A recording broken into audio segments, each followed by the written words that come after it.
Part 1, Introduction, The Illusion.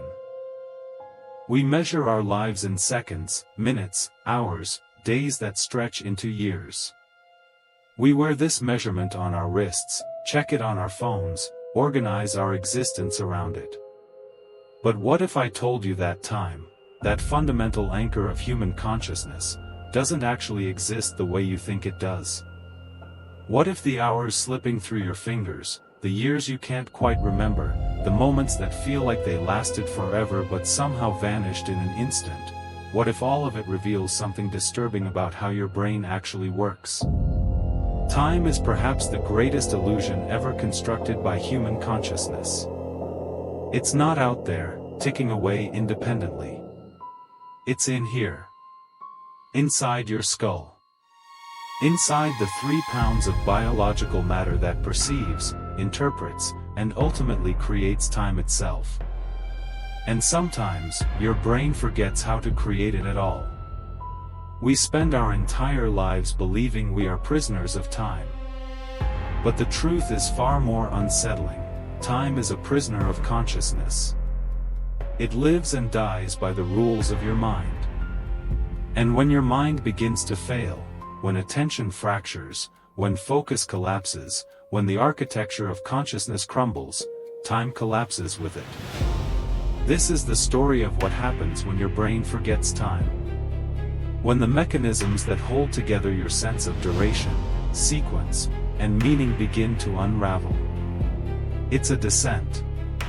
A journey into the void where time goes to die. But to understand how we lose time, we must first understand how we create it. Part 2, Isolation, the Architecture of Temporal Awareness. Your brain does not passively receive time. It actively constructs it. Every moment you experience is a collaboration between multiple neural systems working in concert: the prefrontal cortex, the cerebellum, the hippocampus, the insula. They are constantly gathering information from your senses, your body, your memories, weaving them into a coherent narrative of now. The neuroscientist William James called it the specious present, the duration of time that feels like now. Not a single instant, but a window. Approximately 3 seconds. Everything within that window feels simultaneous, unified, present. Everything outside of it becomes past or future. But here's where it gets strange. That window doesn't stay the same size. It expands. It contracts. It warps. And the architecture that controls it is far more fragile than you might imagine. Consider the phenomenon known as flow state. You've experienced it. Perhaps while working, creating, playing a game, or lost in deep conversation. Time seems to disappear. Hours pass like minutes. The clock becomes irrelevant. You check your phone and realize it's 11 p.m. when you thought it was 8. What's happening in your brain during flow is deceptively simple. The normal architecture of temporal awareness is being hijacked.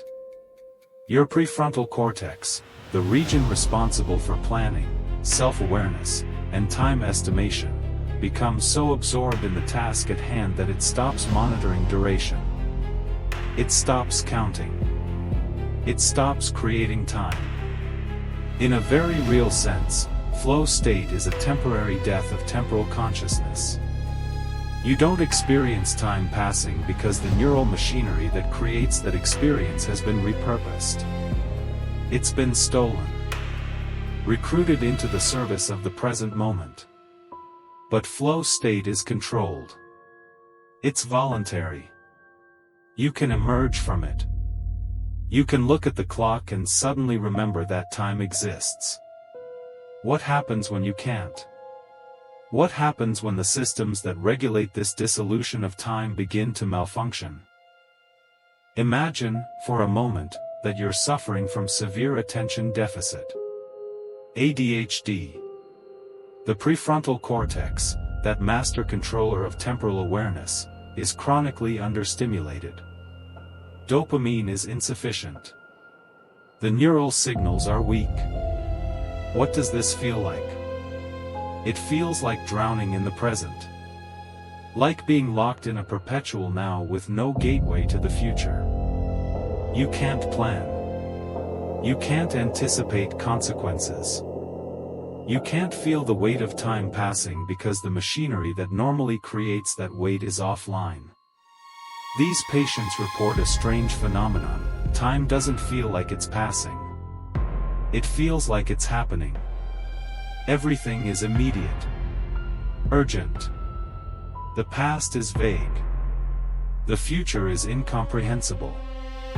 There is only this moment, and this moment is overwhelming. Or consider the opposite, severe depression. The temporal awareness doesn't collapse into the present, it becomes sluggish. Heavy. Time moves like molasses. A single day feels like a week. A minute feels like an eternity. The clock on the wall ticks slower than normal. Or so it feels. What's actually happening is that your brain is processing information more slowly. The insula, the region that monitors bodily states and internal time, is sending delayed signals.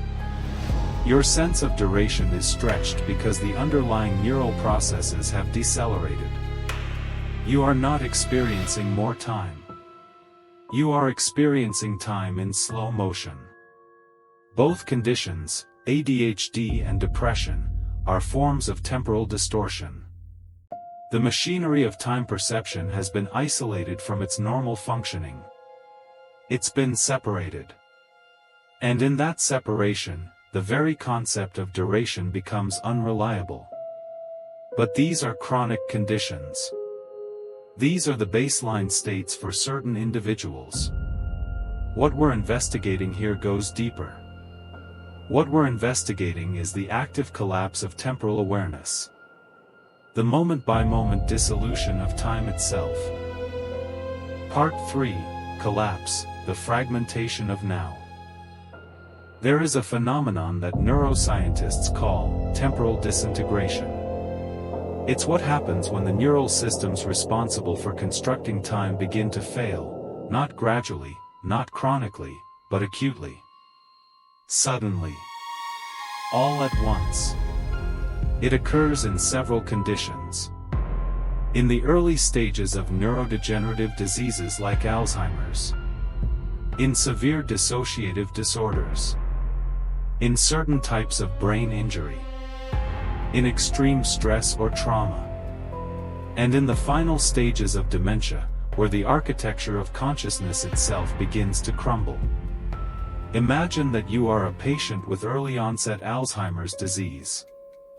The plaques and tangles in your brain are accumulating.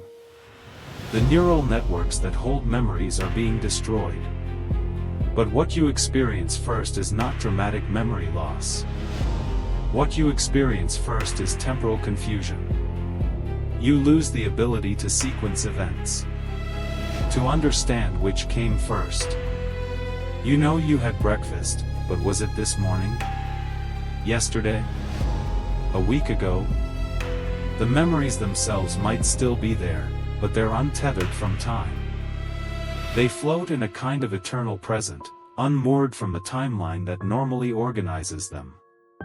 Your spouse tells you they met you 40 years ago. You nod. But 40 years doesn't mean anything to you. It's just a number. You can't feel the weight of those decades. You can't construct the narrative of your life because the neural mechanisms that would knit together past, present, and future have begun to deteriorate.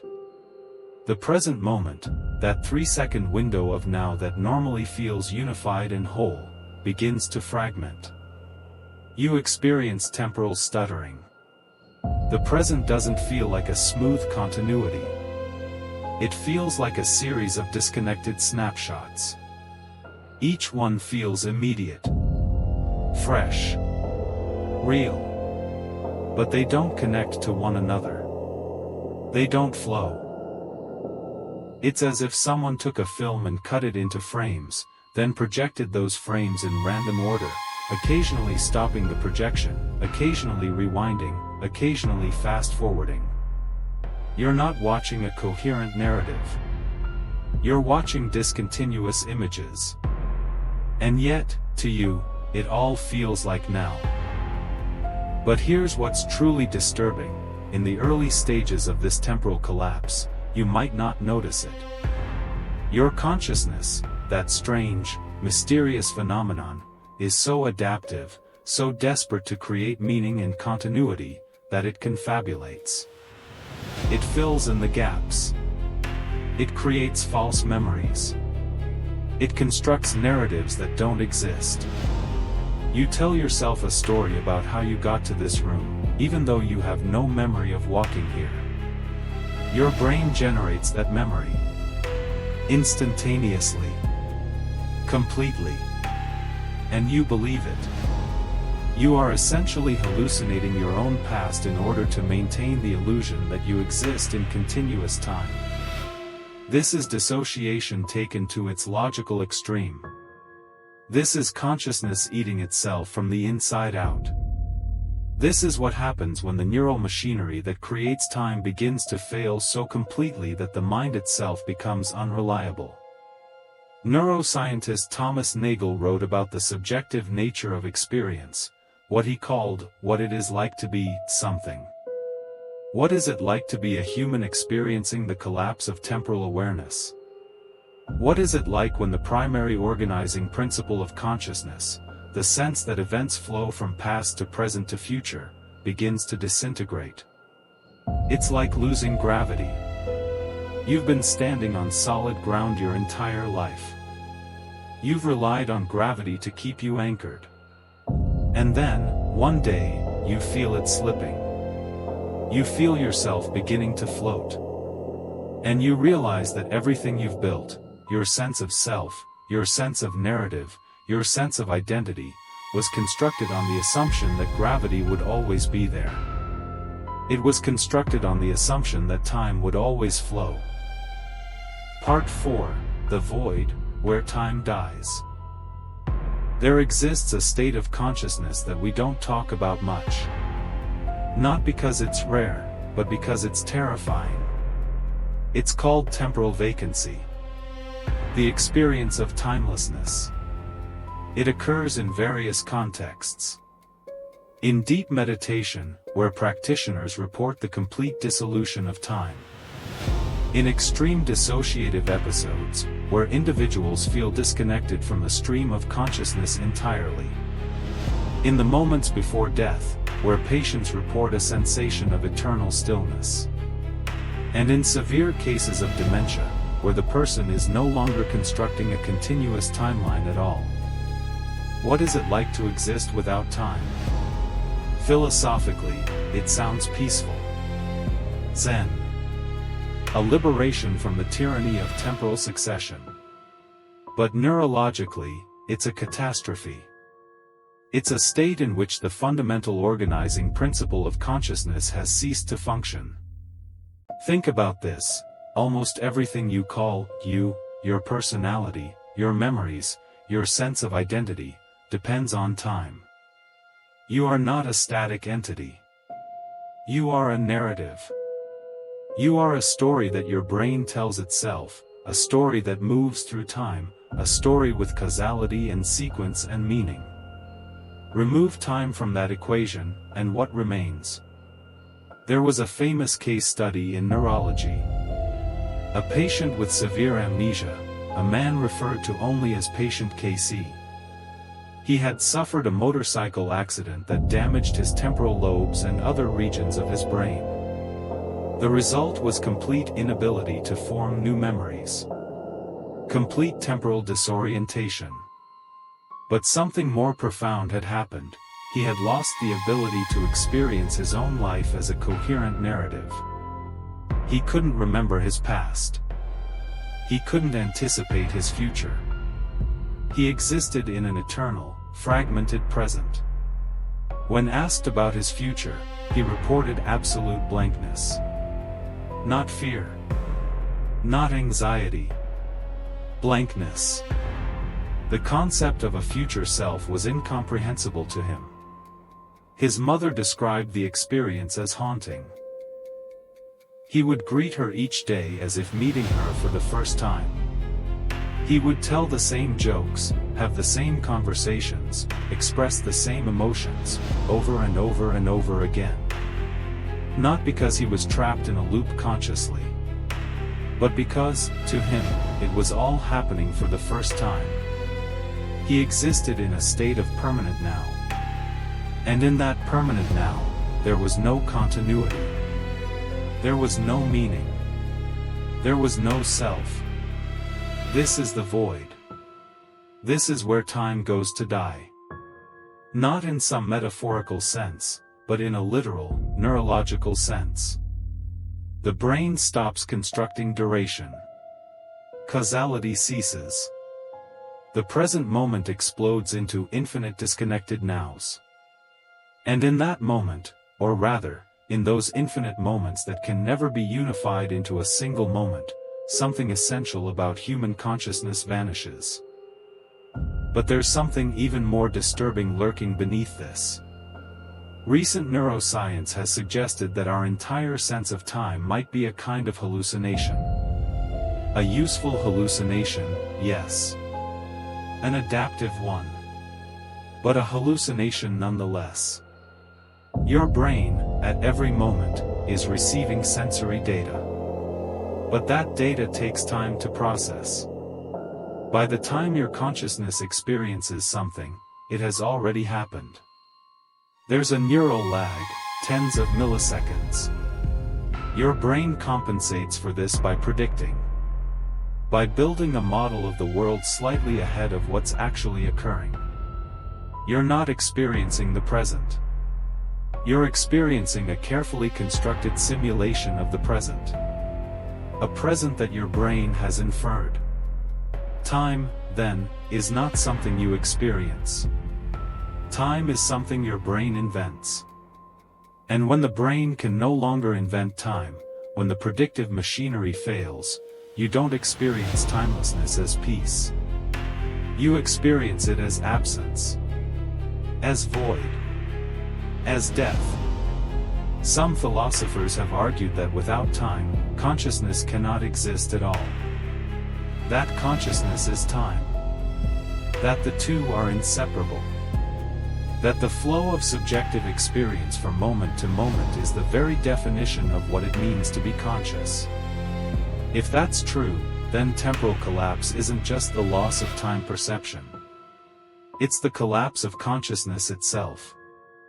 It's a partial death. A death of the self that you normally experience yourself to be. This is the void. Not oblivion, exactly. But something adjacent to it. A state where the machinery of mind is still running, but the result is no longer recognizably human. No longer recognizably you. Part 5, Realization, What Time Teaches Us About Being Human. We began this journey by asking a question: what happens when your brain forgets time? And we've traced the arc of that forgetting, from the subtle warping of duration in flow states, to the chronic distortion of temporal awareness in psychiatric illness, to the acute fragmentation of time in neurodegeneration, to the absolute void of temporal vacancy. But in understanding how we lose time, we've stumbled upon something profound about how we construct it. Your sense of time is not a window into objective reality. It's a window into your own mind. It's a product of consciousness. It emerges from the intricate dance of billions of neurons, coordinating across multiple brain regions, all working to create a coherent narrative of experience moving from past to future. This process is extraordinarily fragile. It can be disrupted by illness, by trauma, by damage to the brain, by the simple act of focusing your attention so completely on the present moment that the machinery that normally monitors duration simply stops. But here's the revelation: this fragility tells us something essential about being human. We are not passive observers of time. We are not trapped in its current, helpless to resist its flow. Time is not something that happens to us. Time is something we do. Every moment, your brain is actively creating duration, meaning, causality. You are, in a very real sense, authoring your own timeline. The great Spanish philosopher José Ortega y Gasset wrote that life is not given to us, rather, we have to make our lives for ourselves. What he meant, in part, was that time itself is not given to us. We must construct it. We must actively participate in its creation. And when we understand that, when we truly grasp that time is not an external force but an internal construction, everything changes. For patients with dementia, for individuals with ADHD, for anyone struggling with temporal distortion, this understanding becomes a form of compassion.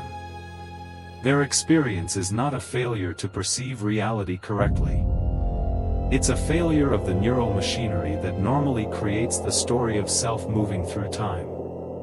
And that failure is not their fault. It's a consequence of the staggering complexity of the system that normally maintains that narrative.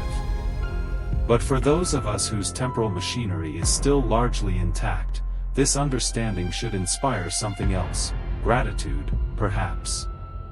And humility. And a deeper appreciation for the sheer miracle of what's happening inside your skull right now. The fact that you can experience this moment as part of a continuous timeline. The fact that you can remember what happened 5 minutes ago and anticipate what will happen 5 minutes from now. The fact that you can construct a coherent sense of self that persists through time. These are not trivial accomplishments. These are feats of extraordinary neural engineering. Your brain is performing a miracle every single second. It's taking the raw data of sensation, the chaos of neural firing, the fragmented snapshots of perception, and it's weaving them into the seamless experience of continuous time. And most of the time, you don't even notice it. We move through our lives taking time for granted. We complain about how quickly the years pass. We wish we had more time. We say time is running out. But we rarely stop to ask, what exactly is time? What exactly am I experiencing when I experience its passage?